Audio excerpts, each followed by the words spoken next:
Hi, my name is Brad Bertelli. I'm the curator here at the Keys History and Discovery Center. Welcome back to our Thursday morning edition of our examination of some of the exhibits here at our facility.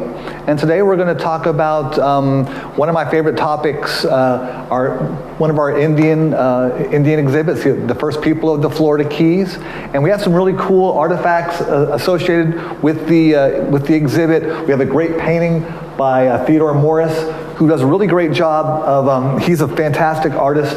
What's really cool about this painting is it shows all the tribes and where they were located in the state, and it has the Calusa in Southwest Florida and the Tequesta in the Miami area, Miami River, but they also include the Matacumbe Indians, which are located here in this area. Hence the name Matacumbe, Upper Matacumbe Key, Lower Matacumbe Key. Matacumbe is actually one of the oldest place names in all of South Florida. First used in print in 1573 by Pedro Menendez in a letter he wrote to the King of Spain asking for permission to kill the local Indians because they were hostile and aggressive. Now, when we were putting this exhibit together, there are several different features and a couple different collections.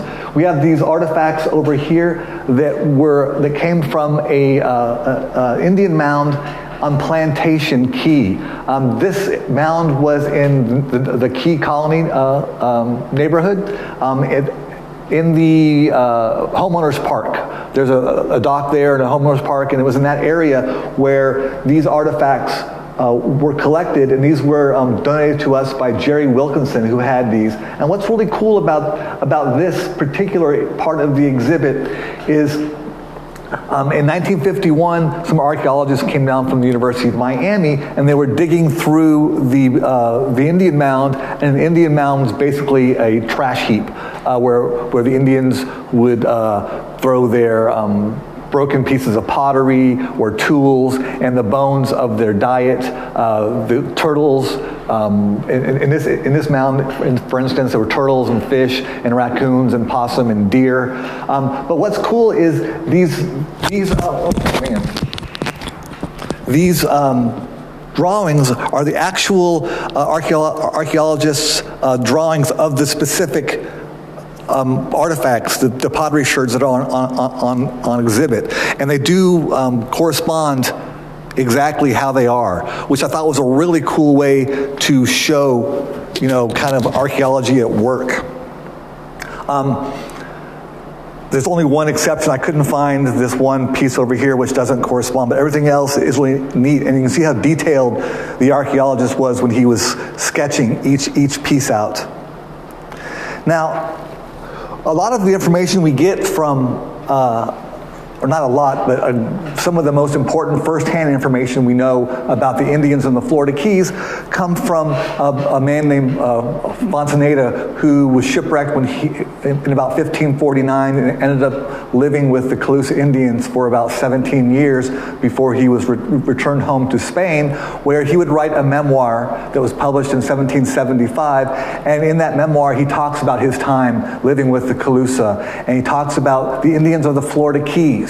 And in his memoir, he names two cities, one called Chuchiaga and one called Guarnhumby. I'm not sure if I'm pronouncing that exactly correct, but I have it spelled correctly in the exhibit. And Chuchiaga, they believe, is in the Lower Keys, perhaps on Key West, Stock Island area. Guarnhumby may be up here on Upper Matacumbe Key. There are a ton of prehistoric sites in Monroe County, over 175. And on Upper Matacumbe, there is still an active site that hasn't been destroyed, as many of the prehistoric sites have, due to construction and building of houses. I know the Stock Island Jail in Stock Island is really over a prehistoric site. But there's a massive site here in Upper Matacumbe Key that is about the size of a football field. And what the archaeologists are still trying to figure out is if that was the site of a large community for a short period of time or a small community for a large period of time. To be the size of a football field, that's good. That's a lot of time to grow. And that is a site that is still actively investigated by archaeologists from the University of Miami and other areas. Now, what we do know is from Montanita and his description of the people of the Indians of the Florida Keys, that they were large and well built, and the women had fine countenances, nice faces, but they were also moved around a lot. They didn't really stay in one area all the time, but they would move around the islands to take advantage of seasonal fruits and seasonal food supplies: turtles, conch, fish, lobster, deer, possum, raccoons, things in the area. And I was thinking the other day, because people always talk about these massive, like the Calusa, these 8-foot tall Calusa, and how large they were, which really does not bear out in the history books. And I was trying to come up with a comparison of what your average Spanish European explorer, who was about 5'5", versus the average Indian, which is around 6 foot. And then I was watching The Big Bang Theory, and if you ever watched The Big Bang Theory, the two leads, Dr. Leonard Hostetler, who was played by Johnny Galecki, who was about 5'5", would be about the average size of your average European in the 16th century. And then Dr. Sheldon Cooper is 6'1". So when you see them, if you ever watch the show, and if you haven't, tune in for just 5 seconds. I was watching it last night and couldn't help but notice, the height disparity, and how Leonard is always looking up at Sheldon Cooper. And it was just, that would have been really how the Europeans would have viewed the Native Americans or the Aboriginal people here in the Florida Keys. And now I can't look at them the same way when I watch the show. But I thought that was kind of an interesting way to put it in perspective, to give you kind of a real-time idea of the height disparity between the two, the Europeans and the native people of the Florida Keys and South Florida. When we were putting this exhibit together, Bruce, our designer, we refer to this guy as Mr. Handsome, because and this is also done by Theodore Morris, and it shows kind of what the turtles and there's squid down here and crabs and fish, kind of the diet of the native people. One other part of the exhibit, while the artifacts on this side were donated by Jerry Wilkinson, the ones on the left here, or the right, came from the Bureau of Archaeological Research in Tallahassee, and they show five pieces of pottery, and each piece of pottery is incised. Each group of Indians would kind of decorate their own style, and the two pieces on top are, and Aaron will come in a second and do a close-up after I finish talking about them. The two pieces on top are Bell Glades, considered Bell Glades, kind of up in the Everglades, Lake Okeechobee area, and I've been told that Bell Glades is, by some of my archaeologist friends, is kind of the Tupperware of the pottery sherds. And then on the lower left we have Key Largo incised, which has some big loops. And on the right there is Matacumbe incised, which is kind of crisscrossed.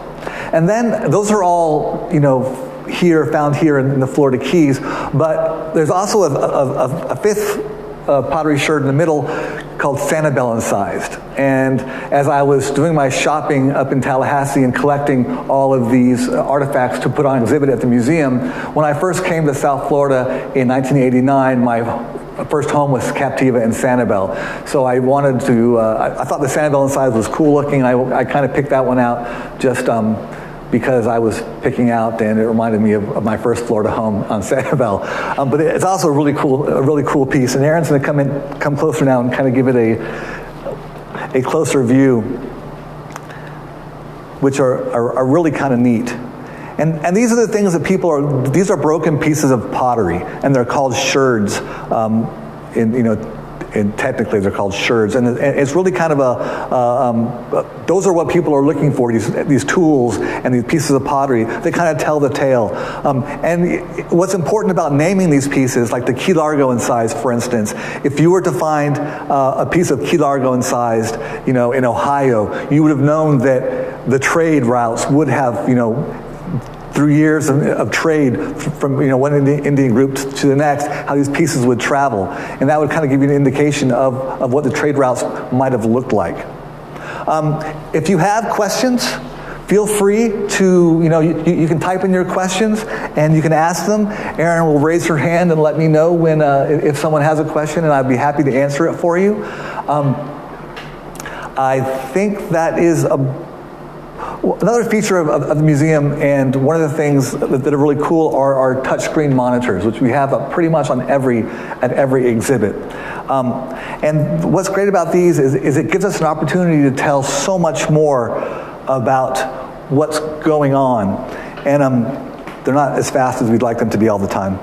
They've been sleeping for a while, but and this is an image of an Indian mound. Both of those, that is actually the plantation key Indian mound where the other pottery pieces came from. But what was great about these touchscreens is it not only is it interactive, and which is a cool way to interact with the museum, but it allows us to just continually add more and more information and tell more of a story, because we have limited wall space and limited exhibit space, but with these touchscreen monitors, we were able to tell just so much more information and tell a much broader story, because the history of the Florida Keys is amazing, and there is so much story to tell. And these really give me an opportunity to expand on the storytelling. And you can come in and you can look at the exhibit and see the pictures and see the artifacts and see the short descriptions on top, and get a great deal about the history and what's going on, and get a good feel of what we're doing here and what we're trying to show and share with our community and our visitors alike when they come back. We can't wait to see you. But also, it gives us an opportunity for those who want to learn more to sit down and can read. You could literally spend 3 or 4 hours in here learning about all the different exhibits if you want to spend that kind of time. There's just a plethora of information we have available here.